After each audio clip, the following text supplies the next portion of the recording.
Well, my mother gave me the name Laurence, so you can call me Laurence Loh. Basically, I practice as an architect professionally, but I'm also an activist. I'm a behind-the-scene troublemakers very often. I I agitate. I believe in advocacy, and being a practitioner in this country, it's actually very difficult to balance the two. So basically, that's my background, and I believe that uh, subversion is the way to go to make things change. I'll try and connect the two, although it may seem a bit deliberate.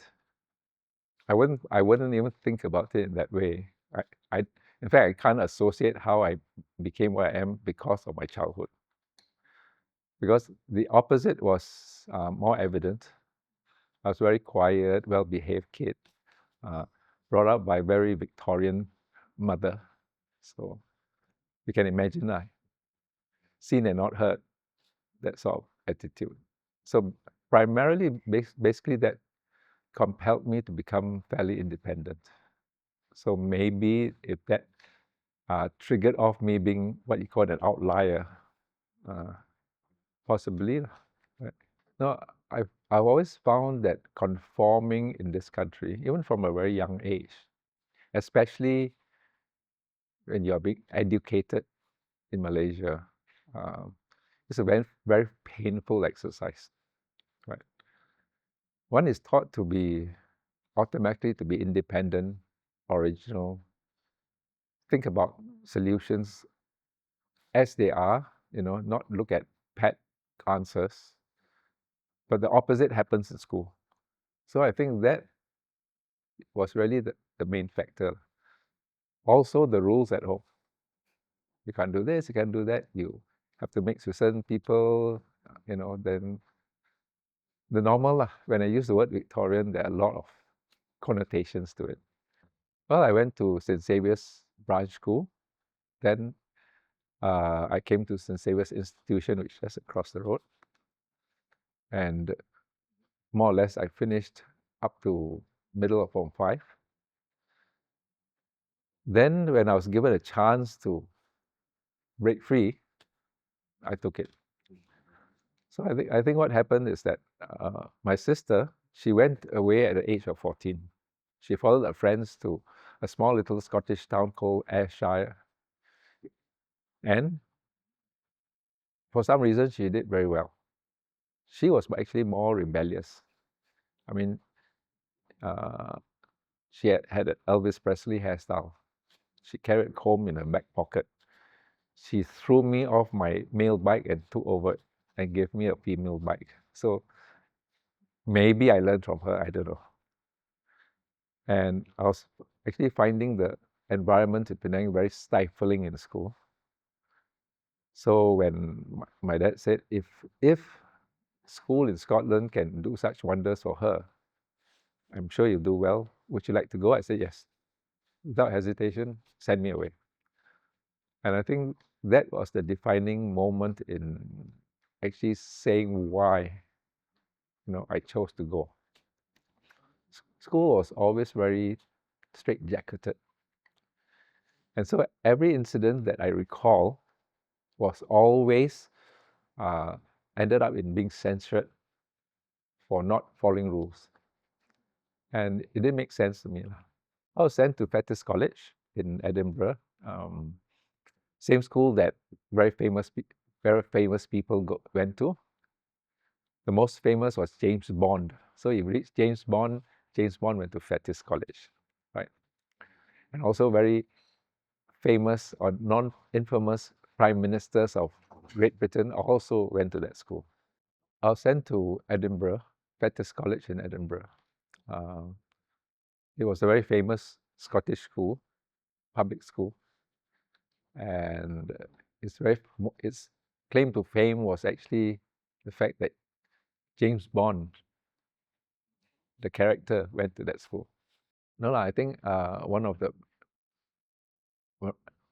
UK prime ministers went to that school.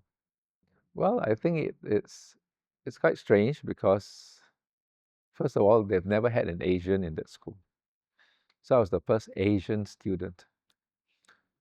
Um, and because of that, they were a bit careful about how they treated me.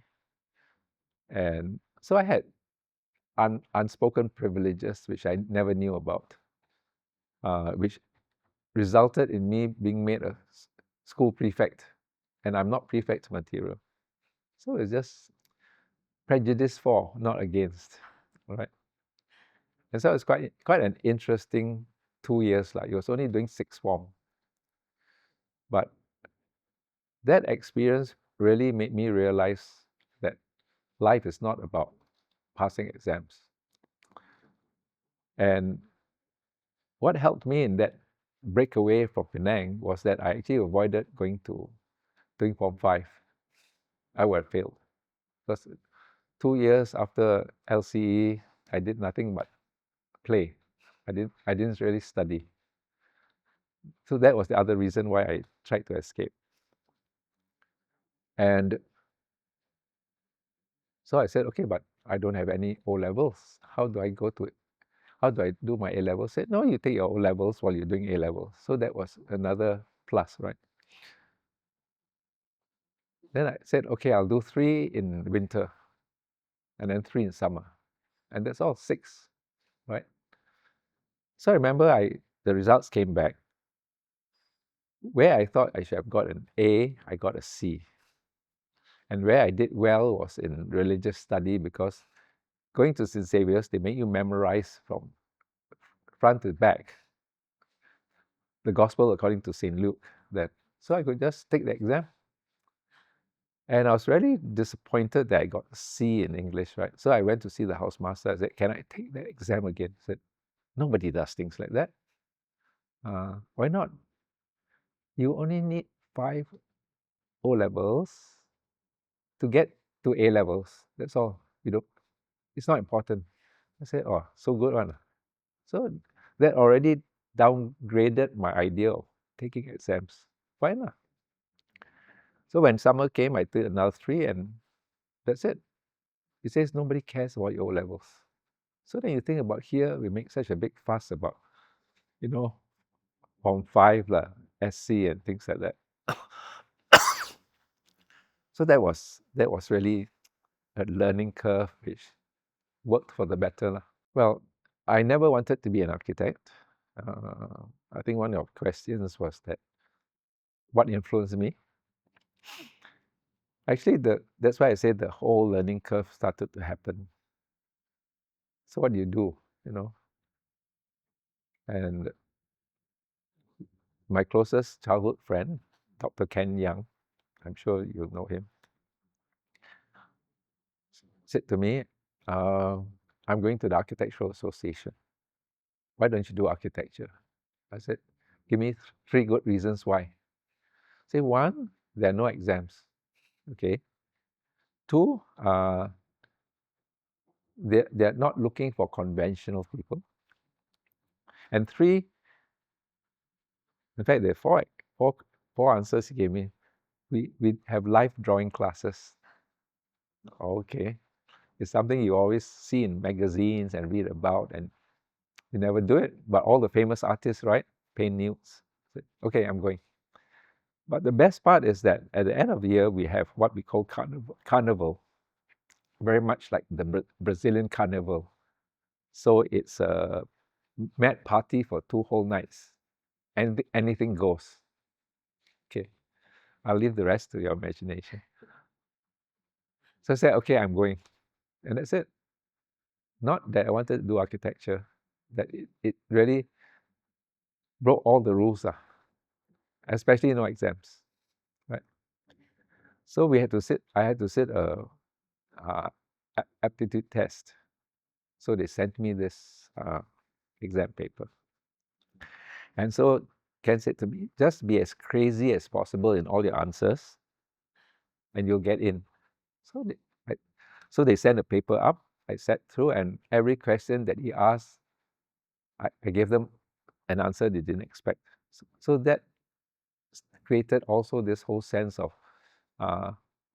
what is good practice, what is good knowledge, what constitutes architecture, if what they're looking for is somebody who thinks outside the box. So that was the setting that I got into when I went to the Architectural Association. If you read up about the Architectural Association, they were what we call in those days an avant-garde school. And actually the projects that the students did were not run of the mill.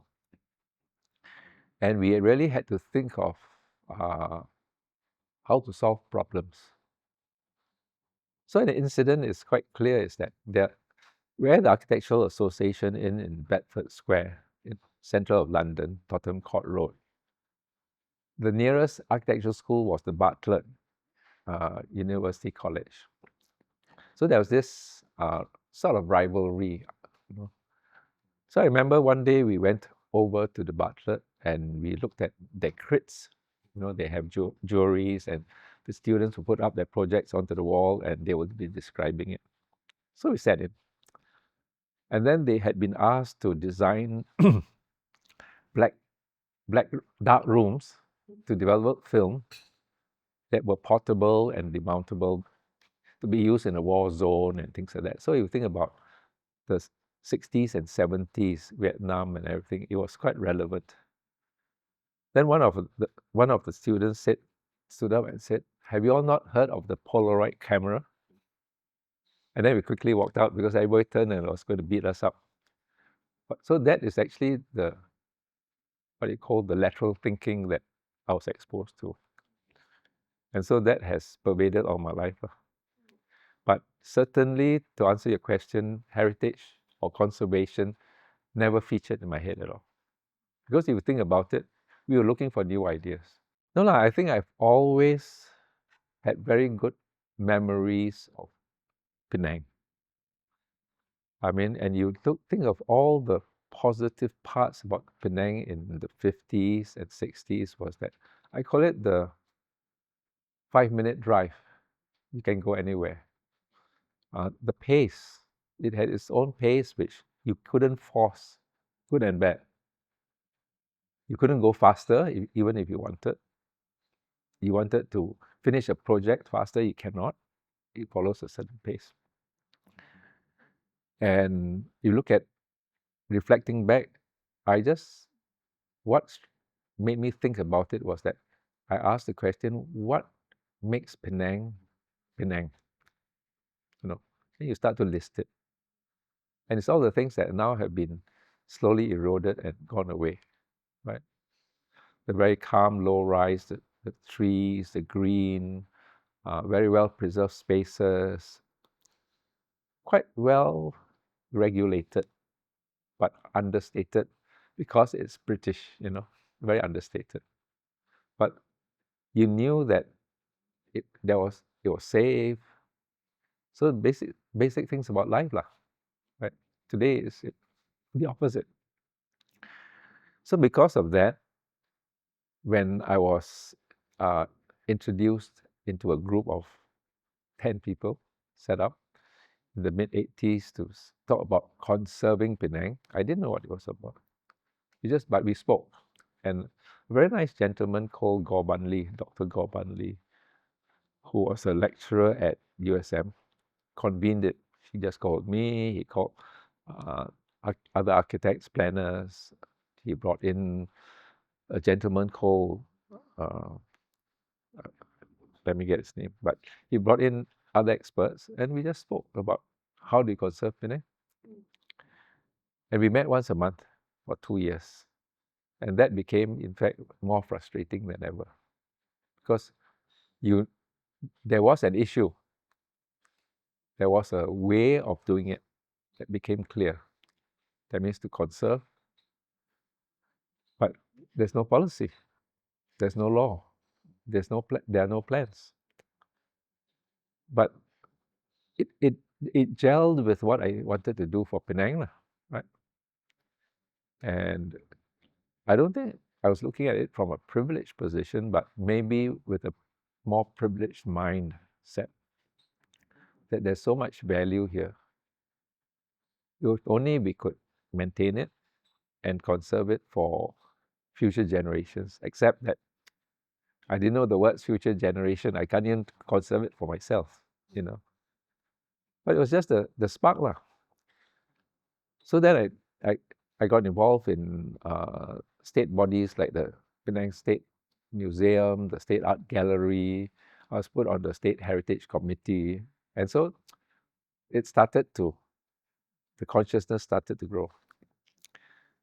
Then when this building came on the market, I realized that it could so easily be destroyed because there's no policy to conserve it. So that was the start of the venture into how do you put it? Coming into possession of a new folly, you know, right? It's like something that one really doesn't know what one's getting into.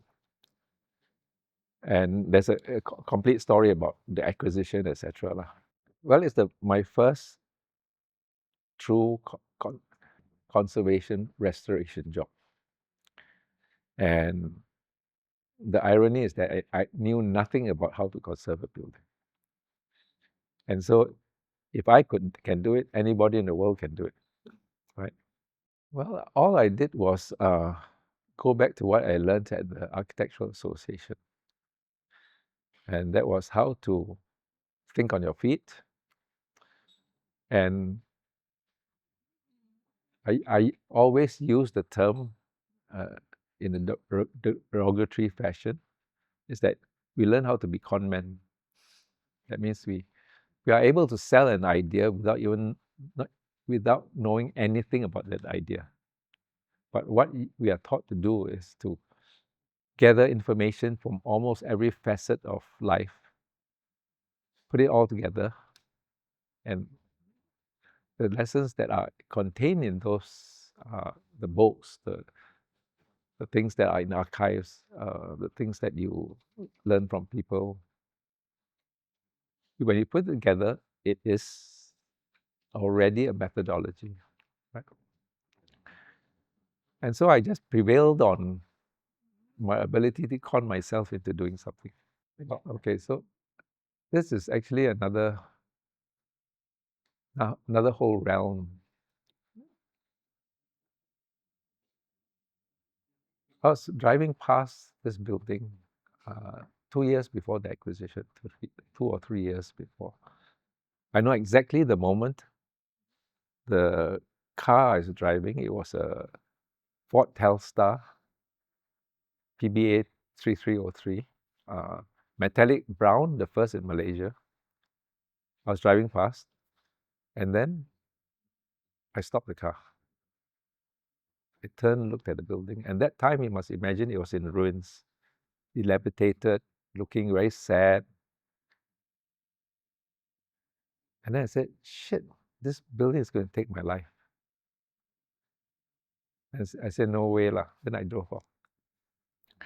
So it's what I call an esoteric moment, where you cannot explain it, but I'm affected in that way many, many a time. So I went off. But things then started to fall into place. 1990, they put it on the market. I didn't know about it. I went to see a client who said, come to my house. I want to do some renovations. So I go and see him. Then he says, I just came back from Lee Street. You know that house at the end of the road where they put up for sale and Cheong Fatt Tze or whatever it is. But I decided not to buy it because there were 32 tenants. So my eyes lit up. It's like, a light bulb went up, and I said, my God. Then I asked him, what are you going to do with it? Tear it down lah, right? So that galvanized me. So I asked him, who do you see? He said, this gentleman in Jones Lang Wootton, who had just set up a branch in Penang. So I called the guy up, Mohan. His name was Mohan. I said, Mohan, I'm interested in the house. I don't know why. I mean, I just said, I'm interested in the house. Can I go and see it? Yeah, sure. What's your interest in the house? I said, well, maybe keep it. So the language of how to sell yourself to the estate agent was already starting to come out. Like I say, I'm convincing myself, right? So then I said, wait. So I phoned out a friend. His name is Ahui. He's a contractor. Unfortunately, he passed away 2 years ago. I said, you come and see the house with me. I said, no, I'm not going to see. My brothers, he runs a contracting company, always say you have crazy ideas. So I'm not going with you. No, you just come and tell me what to do, right? So he came. So the appointment, we came in with estate agent, we came in side the, the, the other gate, came in the side courtyard, and then entered the house, and then came upstairs and met the daughter-in-law, spoke to her, spent about half an hour walking around. Then all the time, this friend of mine, Ahui, was silent. Then we walked out. So I said, what do you think? Buy the place. I said, what are you saying? Buy the place. Yeah, buy. Don't think about it, buy. So I said, but you are saying that I'm crazy. No, you must buy it. He said, I've never seen a building so beautiful. So I said, okay, buy lah. So okay, so I said, but first of all, let me go and talk to my dad. Okay. He has to find money, right? So I went to see my dad. What to tell him, right? I said, you know the school that you St. Xavier studied, the building next to it? Yeah, I know it. The son was going to the same class as me. Oh, okay, so good conversation. You know, it's up for sale, quite cheap, but it is. So I looked around the house, and my mother had this beautiful Nonya Kam Cheng, and said, you know, this one is like 1,000,000 Kam Chengs, but for the price, it's a steal, and we can do transfer of development rights. What do you think? I said, okay, this one took 5 minutes. So we went back to our office. We got a letterhead of a development company, and we made the offer. That's it. Half a morning. So did I plan it? Was I fated to do it? But then everything started to fall into place. Okay, we're going to get money. Oh, we went to a bank, friendly bank, who we knew the manager. Everything said, give us a loan. How much you want? Never mind, we got tourism loan, 4%. I give you. So the papers are done in a week. So nothing could stop that momentum, right? And then we found out, okay, you have 32 tenants. You have to, because it was held in trust, we have to go to court. Okay, all that we knew. So the process started, but the deposit was put down. After deposit put down, everybody found out there must be something in it. Why is Lawrence's father Loh Yang buying this? Why is Lawrence so interested? So other people started coming back. And even some famous people from KL also made inquiry. He said, no, I have a deal with Lawrence. If it falls through, I'll contact you. So he was very, very, very, very proper. So we went to court, got the judge to agree to sell it in terms, because it was in trust. But nothing was blocking the way, you know. And so after acquisition and everything was signed, Mohan phones me out, say, Lawrence, I just phoned you to say goodbye. I said, why? Oh, I've got my PR in Australia, I'm going off. And that's the only deal he did. But he believed that I was going to save it. And so everything conspired to make sure I saved it. And so it's a done deal. Then when we had to repair it, what to do? This other friend came along and said, oh, I know the director of the Department of Ancient Monuments in Beijing. He looks after the Great Wall of China, Summer Palace, Forbidden City. What's this building? So he invited him out. He did the whole study. He did the whole procurement. He sent the restoration team of Chinese artisans, and they came in and took over. So I did nothing. So I learned on the job. And it was actually a very naive time because can you imagine all these people, speaking very, very strong Chinese, more like those who speak, from the north.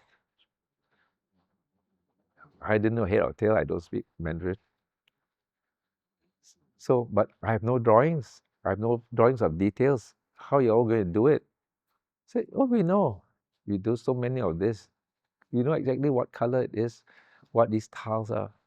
I mean, this is the first time I've seen it, right? So big argument lah for 1 hour, like negotiating everything. I said, okay, you do one gable end for me. So you do one at the back.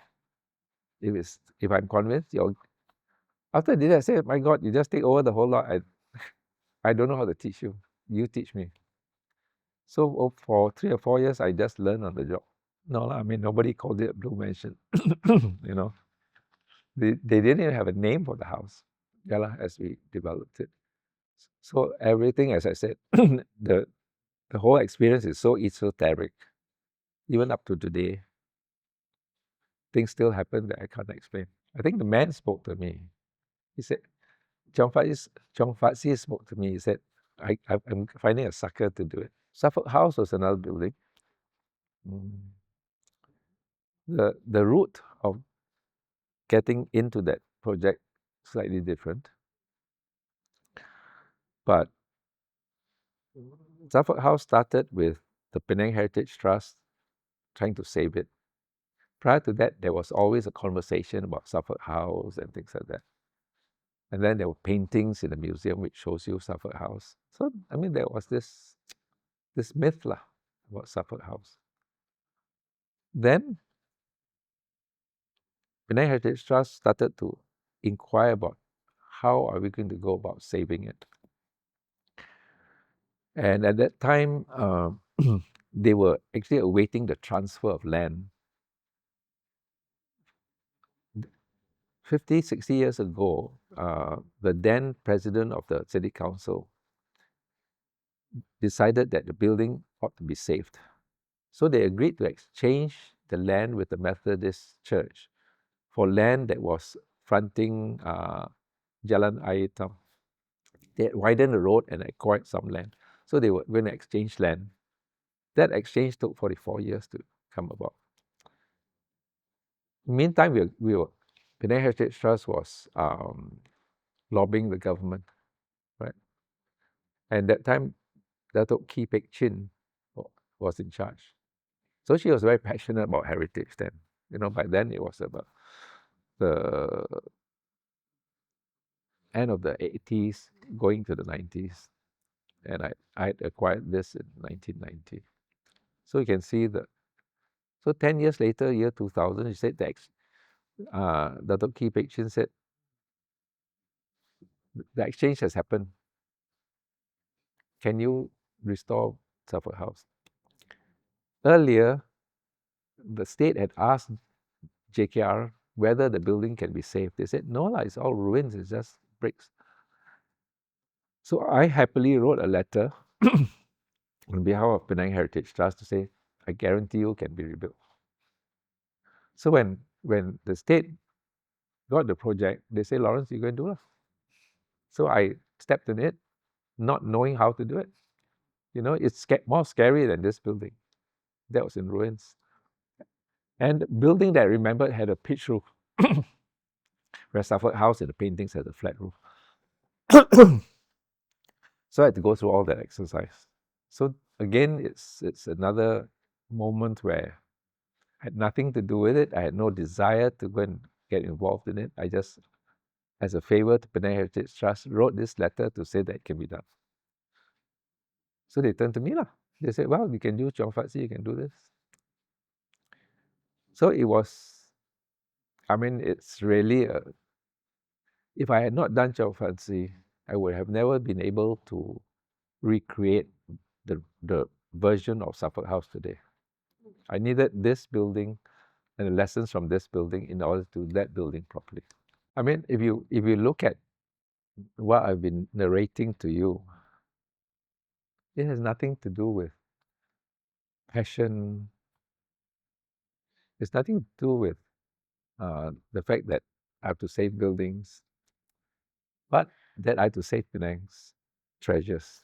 It, collectively, the whole setting, the values, the values of what made Penang Penang, that made Penang special.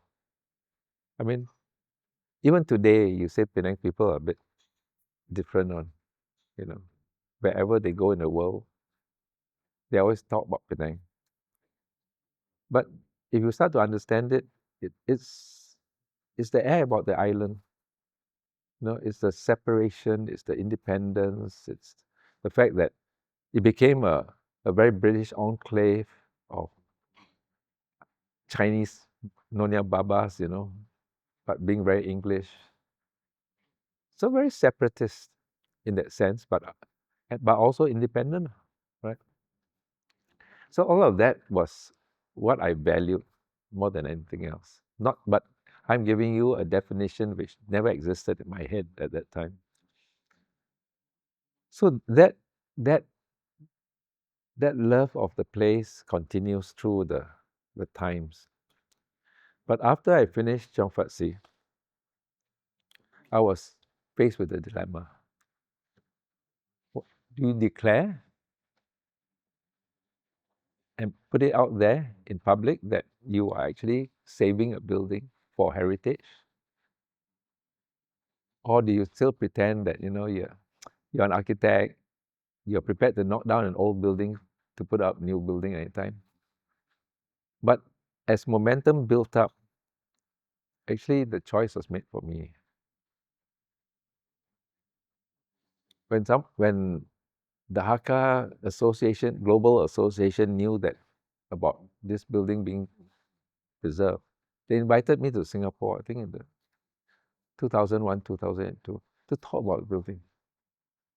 I was shitting my pants to appear in front of 1,000 people with nothing, I didn't know how to conserve the building.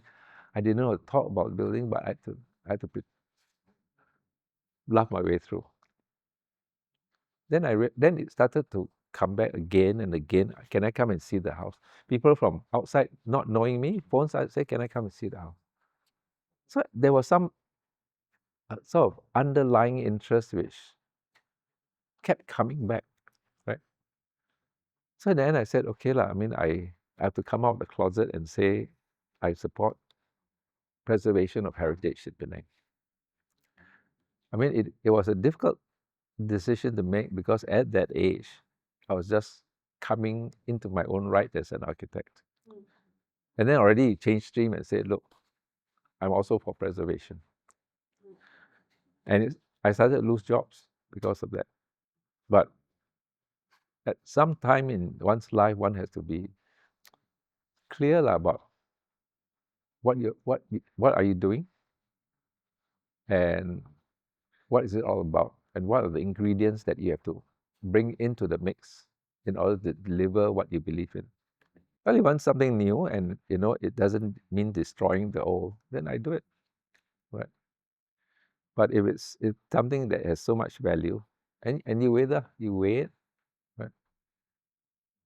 And certainly it's quite easy to draw the line on, when you think about it. No, simply because if it's got compromise, I don't take the job. I mean, it's something which people don't believe I can do, and any commercial architect can do, right? But it's quite easy, though. If you look at my journey, and as you get a sense of how it builds up, and the way it built up, both brought me respect and credibility, but it also forced me into a very strong moral position. I mean, I've been like that. My father taught me to be to be like that anyway. So that doubled up, I mean, for people to trust you, that you are honest all your life. That's why I celebrate being a con man, because I con people to believe me in good causes. When we wanted to acquire this building, I went to see the chief minister. I said, I'm buying the house. Okay. But you have a section 4 on the building. That means intended acquisition. That was a ploy to discourage people from buying the property. Say, okay, I'm buying it. You can take section 4 out. Don't waste your money. I'm going to conserve it for the people of Penang. And that became the truth. And so once you commit to that, even up to today, when I do something with the house, I think about whether I'm letting Penang people down or not. And if you ask me, after 30, 40 years, I mean, what's the big deal about it? I would say I really don't know. It's just that it's so compelling, right? That you just go with the flow. And there's never been a moment of regret, right? Because I think it also makes you become a different sort of person, right? It molds you into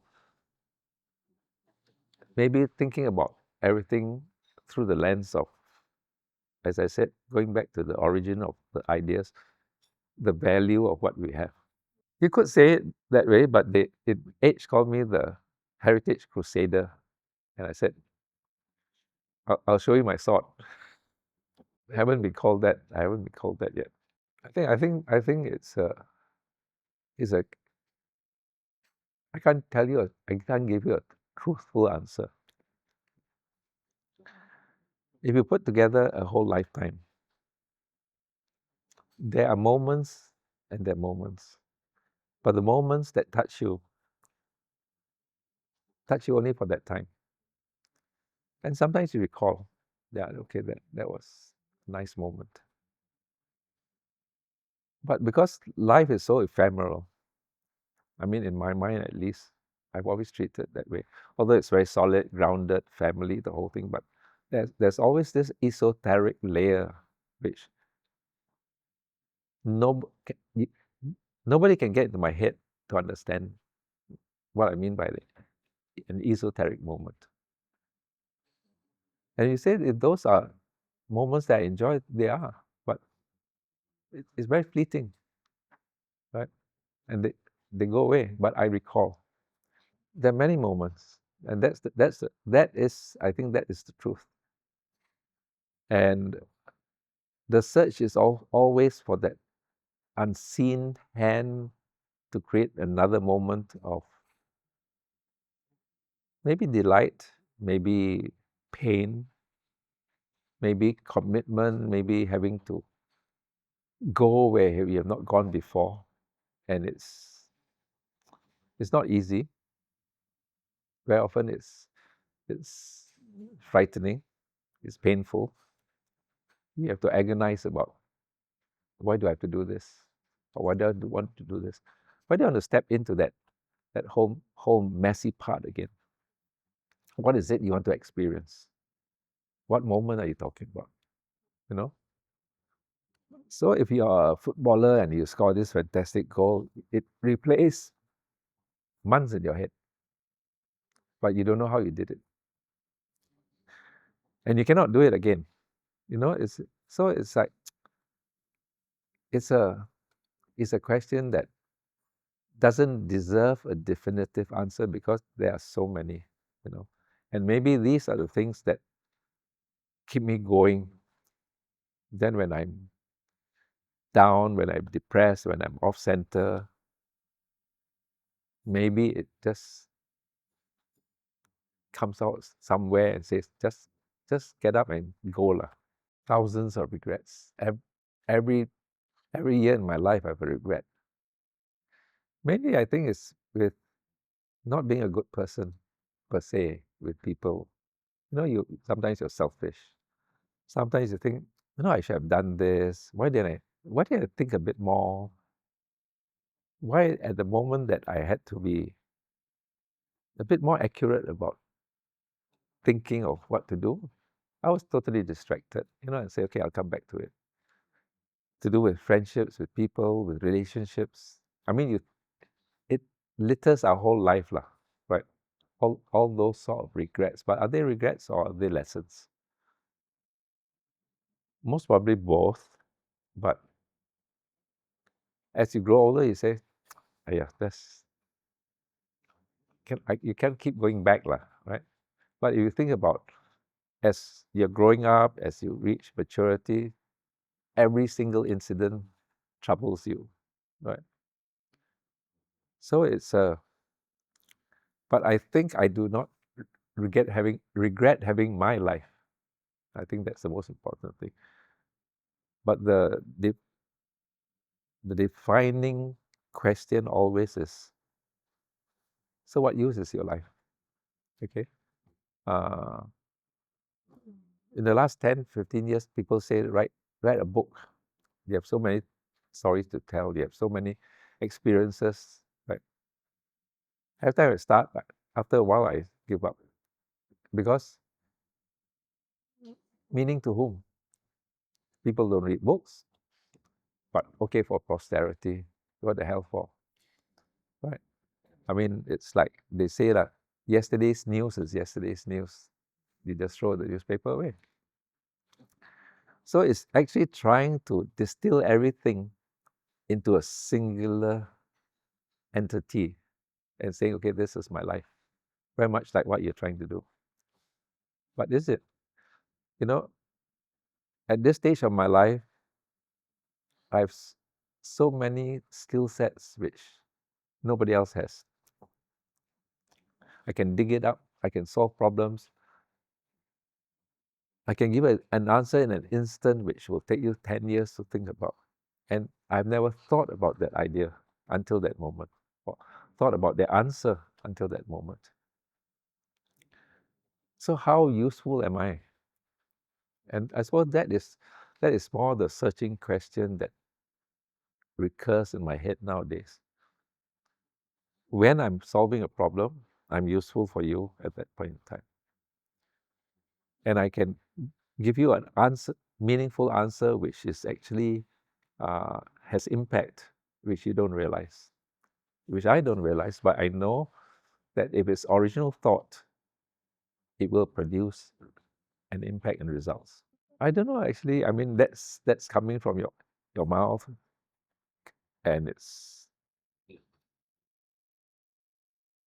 I I I acknowledge what people say because people are not idiots, you know.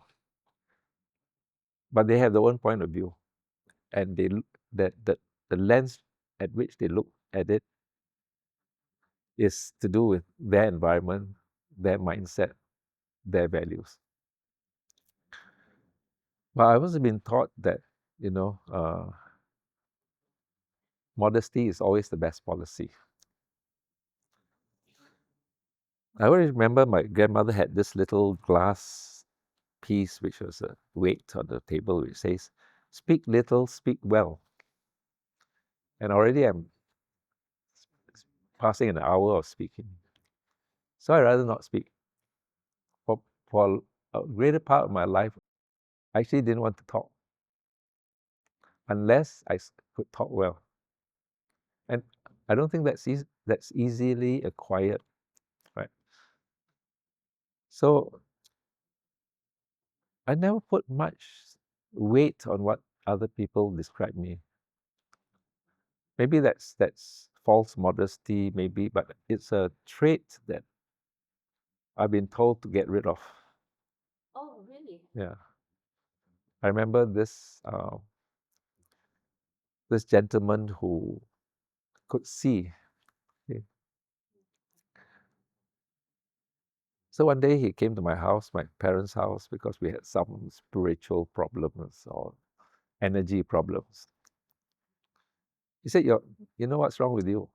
He said, you should be out there telling people about what you can do, who you are, but you don't. I said, but I'm comfortable doing that. cannot, you must go out. But you know, it's not my nature to be like that. I mean, that's why I'm not a politician. I don't like, I hate titles. If truth be told, I turned down dattoships twice. I insulted them who offered to me.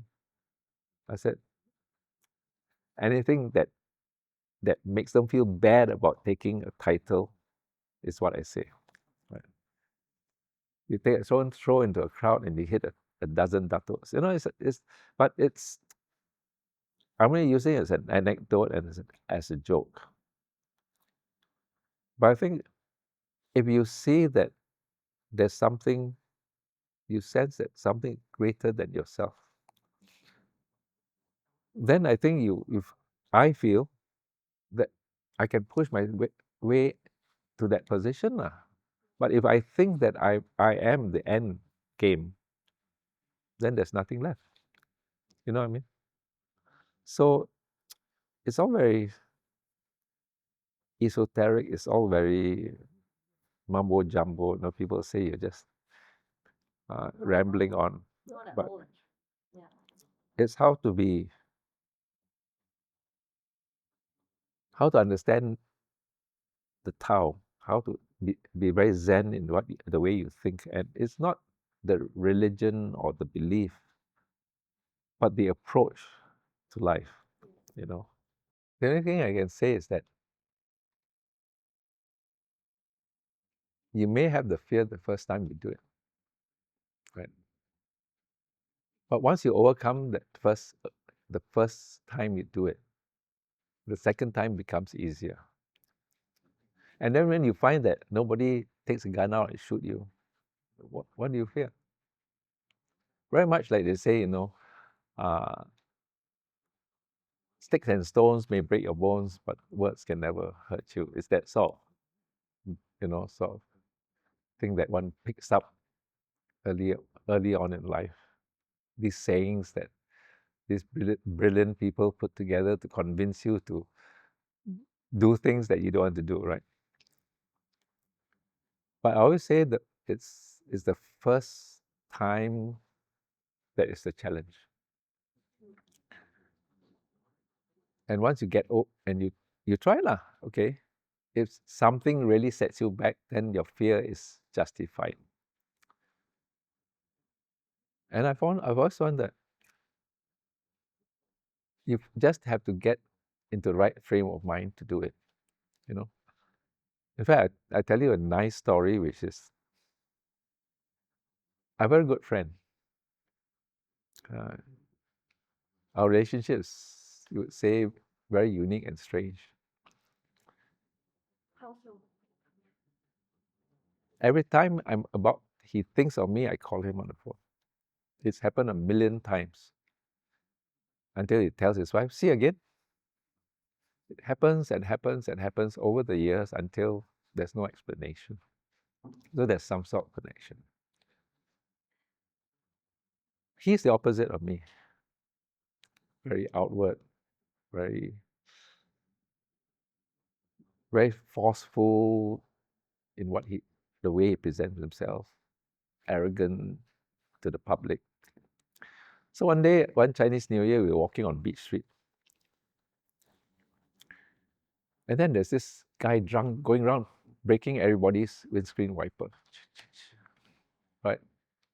So we're walking, and there's the police station. So he walks in. Nobody, right? He shouts, siapa ada? Who's here? This lady walks out, you know, sleepy. What are you all doing, huh? Police station, right? The public outside, things are happening, you are sleeping inside. No? You dare talk? You have been brought up not to talk to police, right? They'll say, hey, mata layak. I want to see your officer. Not here. You go outside and see what's happening outside. I said, shit. How can this guy just go in and like as if he owns the place? But he's like that. So I've seen him do it many times, and And you go to immigration, like whatever, he talks like that. Mana you punya boss? Saya mau cakap dengan dia. Tak mau cakap dengan you. He helps the poor, the people who are less fortunate with immigration, police, anything lah, right? But I've seen him how he gets through, you know. Here we are, you know, you see authority and okay lah, there's a line there you don't cross. He walks through. So I said, what's his technique? Right? You just go out there lah, and you challenge them lah, and as if they should fear you lah, and you project that. So I've tried it a few times, it works, but I don't do that sort of work anyway. But he has to deal with public servants, right? A lot. Yeah, I mean, for example, when I have to deal with the local authority over certain issues, when I know I'm right, I go in and bang table. But you don't make you don't make friends, but they stay clear of you, and they watch you more. They look at what I do with greater detail. Most times I'm right, but that's also the price I pay lah, right? But I stand on the side of being correct and right and within the law lah, right? And so if I'm right, why should you be victimizing me, right? And if you are supposed to serve us, why are we begging you to help us? Yeah. Right? So I mean, I've had to use that same attitude, but in a gentler way. I don't know about that, but that's it's only to illustrate to you how you tried lah. Yeah. I guess I've never needed to in that sense, you know. I've always made sure that they were free to do what they want, right? Yeah. The upbringing, bringing children up is never easy. And in fact, I don't philosophize with them at all. I don't tell them, you know, like some parents are very good, you know. I don't make rules for them, but I live my life. And I guess they can see for themselves. I remember one day when we were worrying about what do I do with this house. You know, it's in a company. There's an issue of legacy, you know. When we've gone, who do we give our shares in this house to? All that, you know. And will my children care? So one day, my son came to me, my eldest son. You all don't have to worry. You know, we've grown up all our lives listening to you all talk about heritage, values, etc., etc. Don't worry, we will do it right by you. That's all they say, right? I believe them. My view on legacy, well, I always believe in starting from the end. Okay, so what is the end game? What is the end moment that I want for myself? And I remember when my father died, he had nothing, right? When we spoke to a lawyer about getting a probate, the lawyer asked, okay lah, so how much money, bank account? I said, no, maybe 10,000. What about property? None. He doesn't have any property. Maybe his car, second-hand car, the clothes he has. What about office? Office, park with the office company. Actually, he had nothing significant, you know. He had left everything behind when he died. So, I mean, I was there when he took his last breath. He was always peaceful, but he had nothing. Okay. What did your parents do?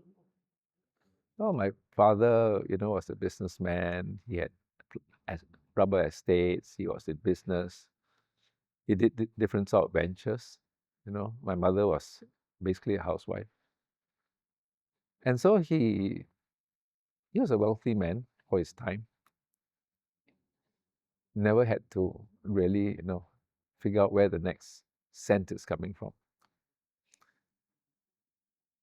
But when he died, he literally had no possessions left.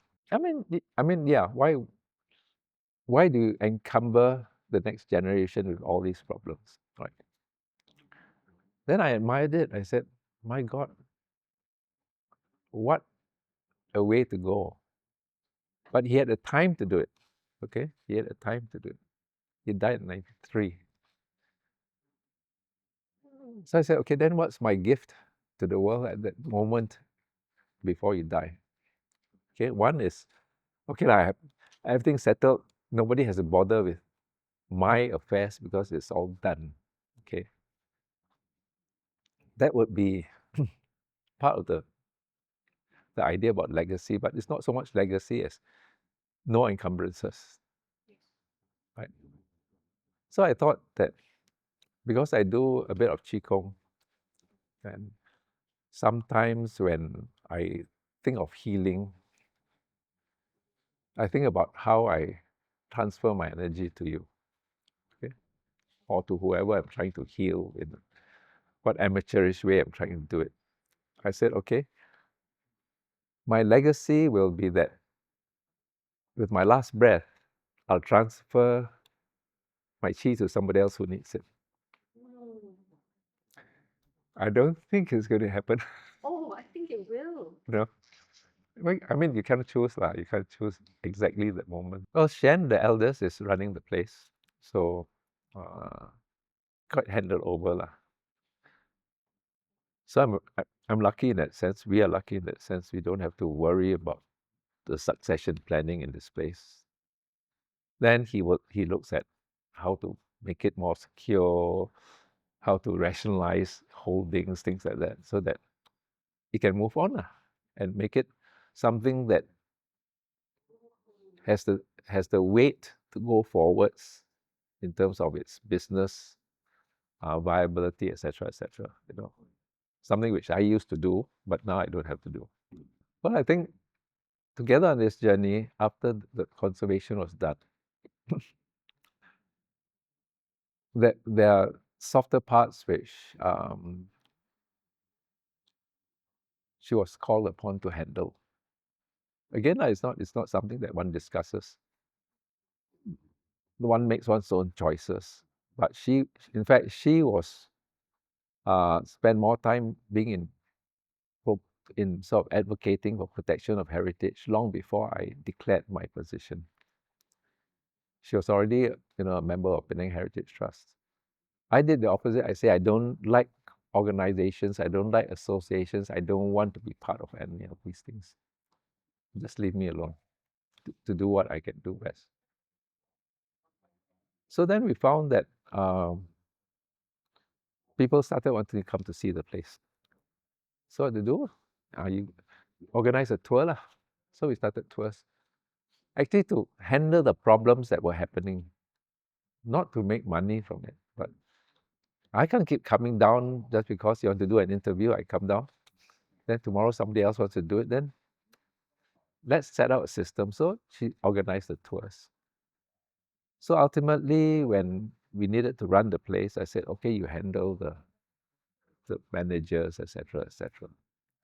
So it's actually just a division of labor, doing what we do best.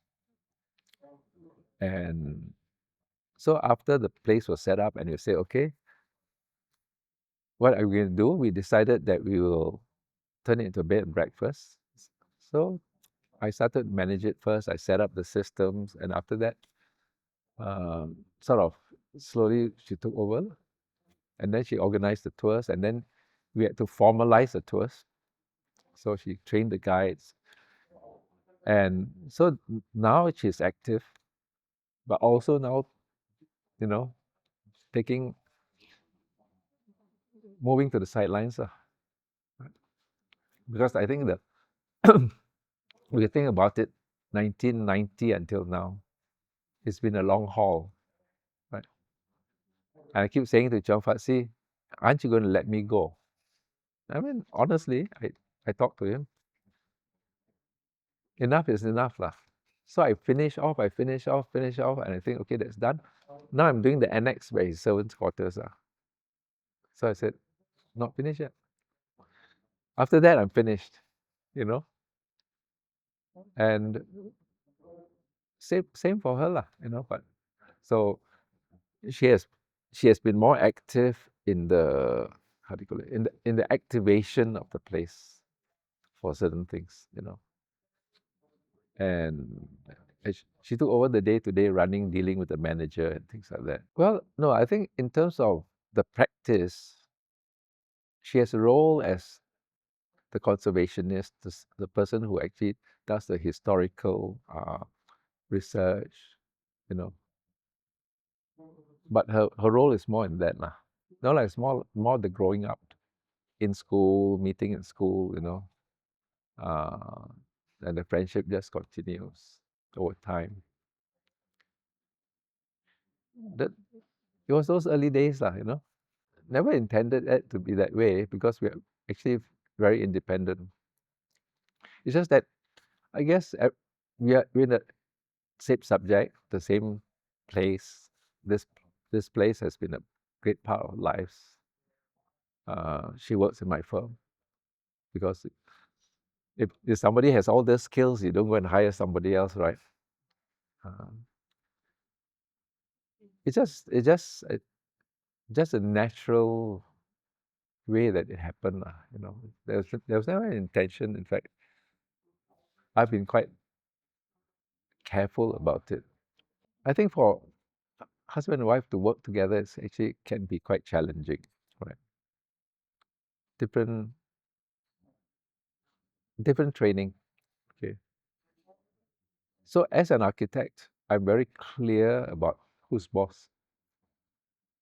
So when it comes to decision making about how to design, what to put into a building, how to approach the building, how to plan everything, one has to be sometimes a bit firm, you know. And what Professional. no, like sometimes you just have to be able to have clear ability to make decisions. And in that respect, I guess I think I'm a good designer. I think I'm a good conservationist. I think I have more knowledge of how to do it than many people, including my wife and everything. So when it comes down to that part of practice, actually I'm non-compromising, you know, and I have to actually put emotions aside. So it's that's why I say it's a very complex situation. And when I delegate something to you, you just do it, you know, wife, friend, whoever, you know, it's work lah. So it can become a bit frustrating, you know. Well, certainly the term heritage is mainstream. When we first started, people didn't even know what warisan was.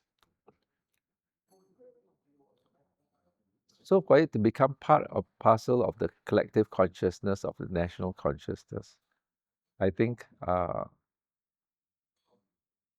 initially had a lot of challenges to do it lah. Every step way, why, whose, you know, all those questions that always arise. In terms of architecture, I think it's reached a stage where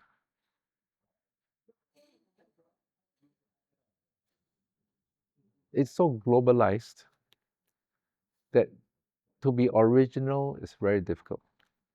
Right? To have that extra element of being able to surprise, not to be taken by a particular style, a particular way of doing it, it's actually very difficult for the younger generation. They have access to anything they want, you know. And you talk about the ability to draw with strong aids, aided by other people's intelligence, perhaps. I don't think it's good, because what is original thought then? Right? And in fact, that takes you all back to Buddhism, and the real core of it is they always talk about original thought. And so you look at the solutions that he put onto paper that that now transforms our landscapes. Whether you travel all the way from Singapore, you go across Causeway, drive all the way up to Kanga and Perlis. Every state has a building that looks the same. And what are you? An architect who replicates what somebody else designs? You imitate, you follow, you copy, you send your plans out to the paint suppliers, and they paint everything gray, and that's it.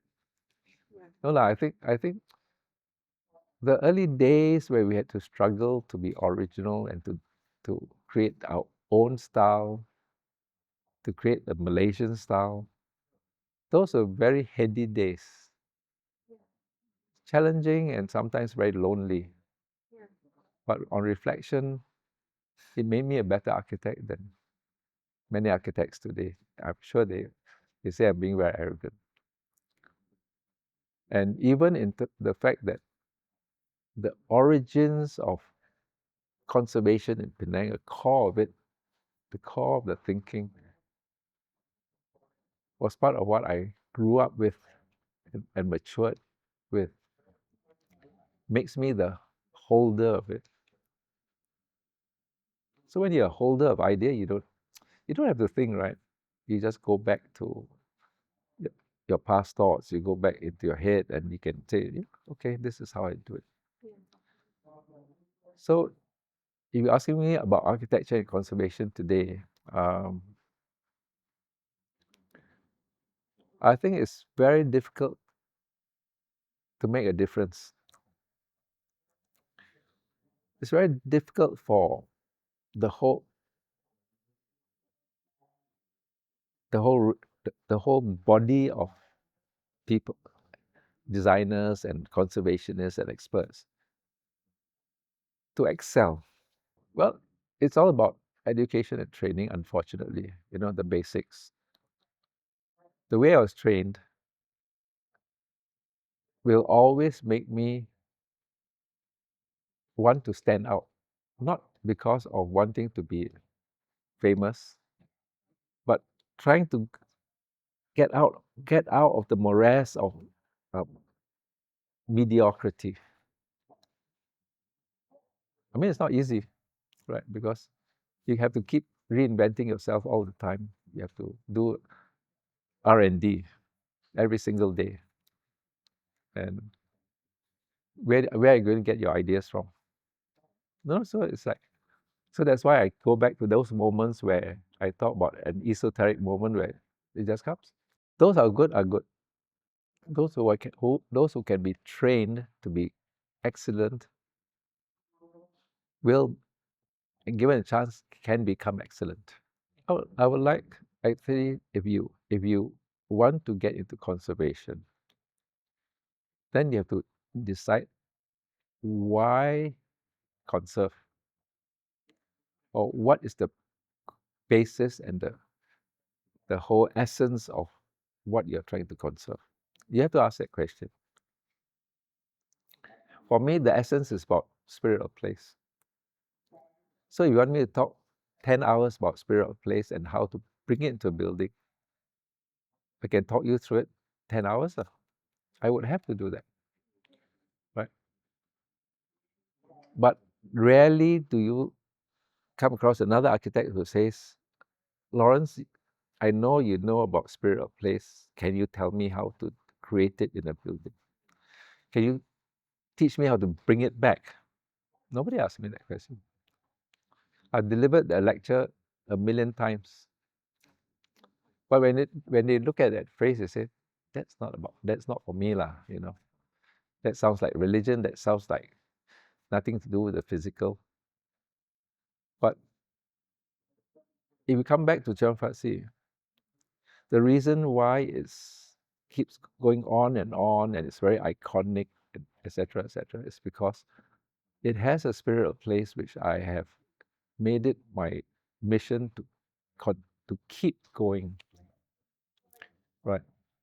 And that is another conversation completely. But so if I look at architects, what I said, I don't feel a spirit of place. I don't like your building. You don't ask me why, right? But that's it. No, there's no life enhancing force in the building. The building does not inspire you to look beyond just what it is as a receptacle. Whereas you walk into a beautiful cathedral, a mosque, a church, those that are really built with the hands of people, not by machines, where all their energy is in that building, in the material, in the way it's been shaped. So I think that is the difference today and in the past. Certainly, I think culture can be. In fact, working with Think City today, we talk about culture-based local economies, and all our programs now focus on that. And the lives that sort of philosophy touches is endless, because it's all about day to day, people's culture, people's beliefs, people's way of life. And that's what culture is about. And so if you go into their lives to help them understand it better and develop it better, the results will come. And it's always working with these small packages, not the big ones, you know. I mean, the big ones are the frightening ones. And then they're all throughout our space. And the irony sometimes is why do other people not see it? The fact that it has on their lives, you know.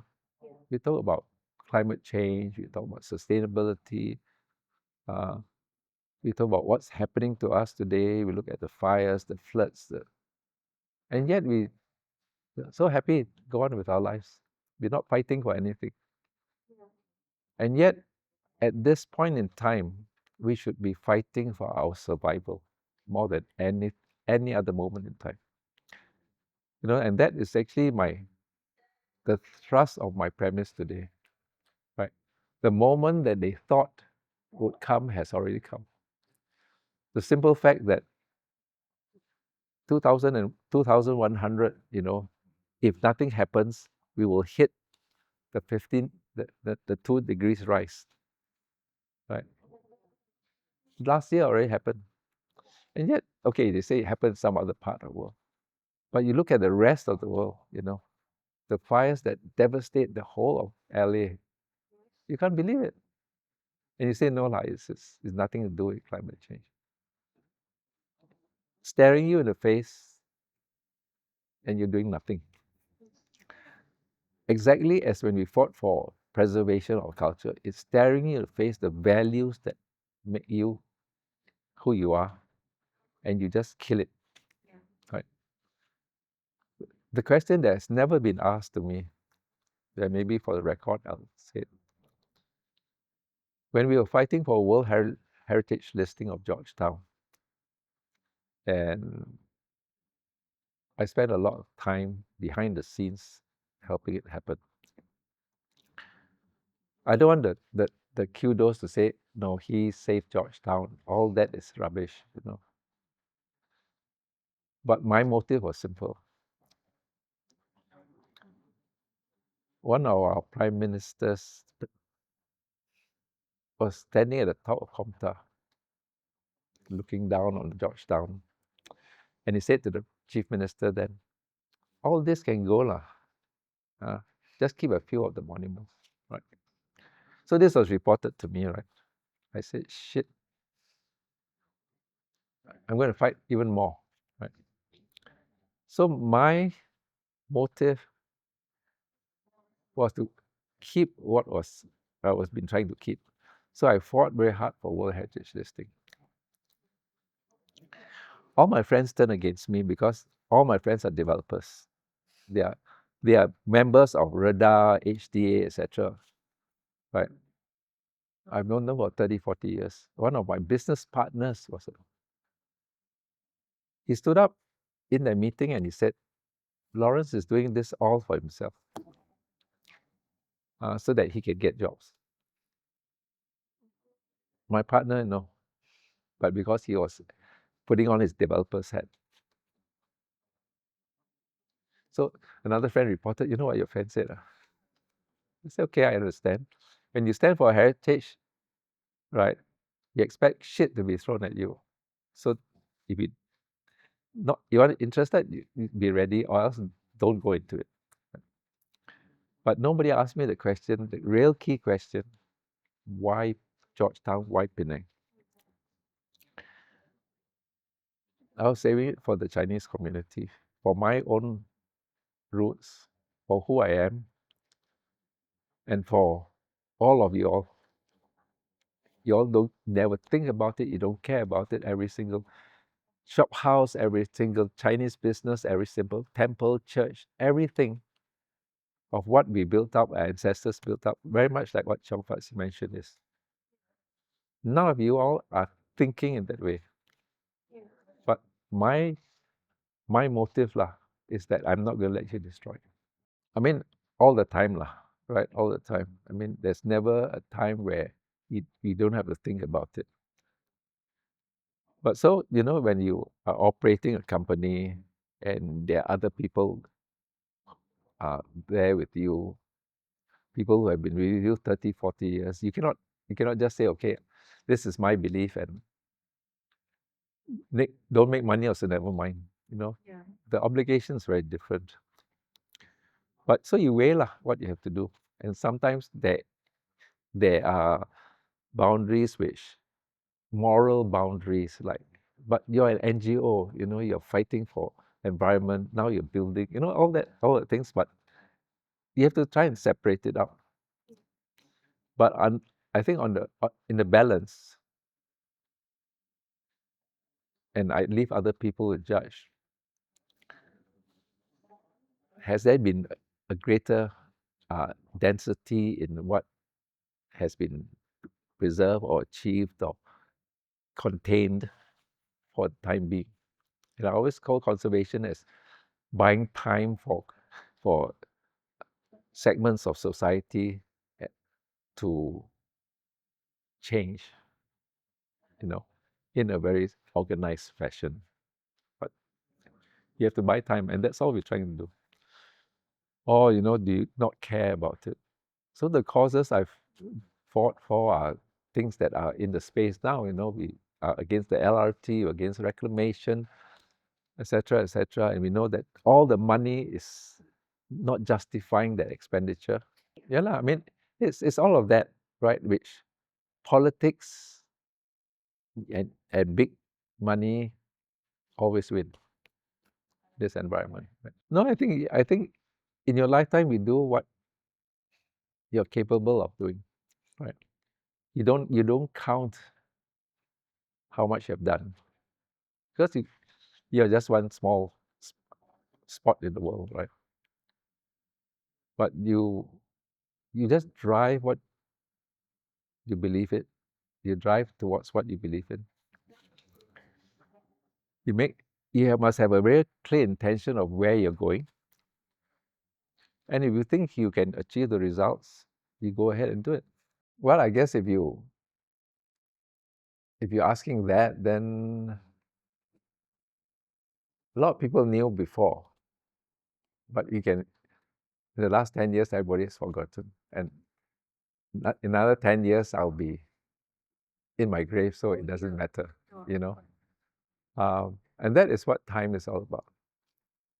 But if I turn the pages, they're actually more like saying what were the defining moments, right, Rich? Very few people know about. If I had a choice, I would be playing in a band, right? Because I was playing in a band from Form 4 to Form 5 for 2 years, solidly every weekend, just playing with a 4-piece band, going to parties and playing. What instrument? I was playing the guitar, but so it's fun, it's just growing up fun. And I was happy, because there's something creative about it. There's something about being with people. That's about music, which has its own magic. It was a compelling life event. I loved it.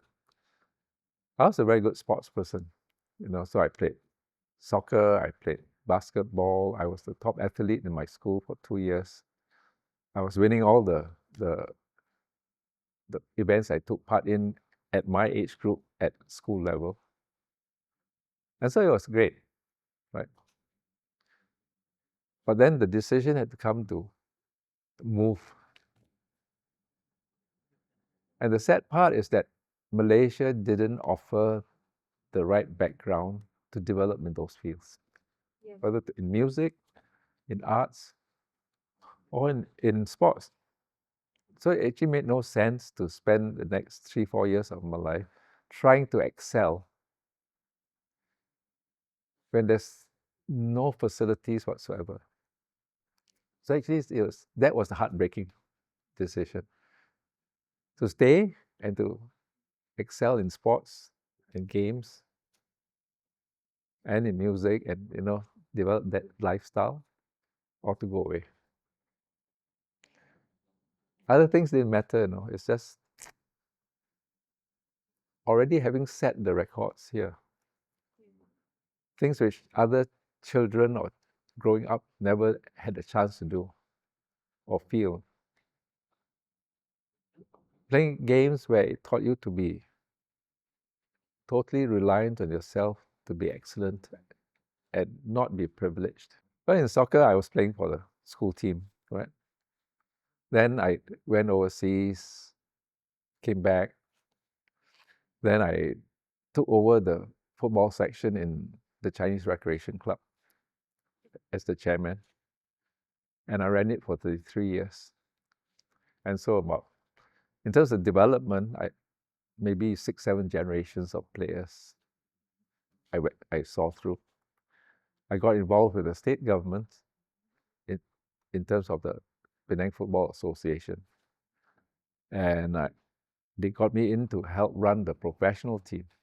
So I ran it during the reign of Ko Sukun, and then after that, during Wan Ying's time.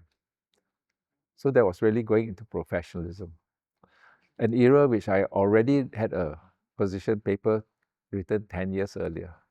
So it was that sort of, it's not just managing the team, but trying to look at development. And having worked to develop the football in my club, I brought the philosophy over into Penang football. So that part of it, those in football will know, those who are outside will not know. But I delivered to the state what the state wanted. Sukun said, you bring back the cup. So I said, give me 3-4 years, I bring back the cup. He made me surrender my club manager to become his coach. He took the people that needed to build up the infrastructure. So it's nice. It was a nice era. The second stint was not so pleasant because there was a lot of interference. So that was football, right? But I don't know. I suppose nobody associates it with me.